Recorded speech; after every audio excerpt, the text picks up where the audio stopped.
வணக்கம் and welcome to thanks world. நாம் இன்றைக்கி ஒரு சின்ன மெஹந்தி வீடியோ தான் நம்ம பார்த்துட்ருக்கோம்.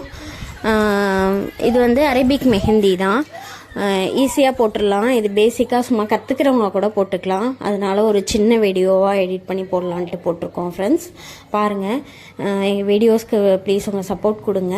சப்ஸ்கிரைப் பண்ணுங்கள், லைக் பண்ணுங்கள், ஷேர் பண்ணுங்கள். வணக்கம் ஃப்ரெண்ட்ஸ், பை. இன்னொரு வீடியோவில் பார்க்கலாம் ஃப்ரெண்ட்ஸ்.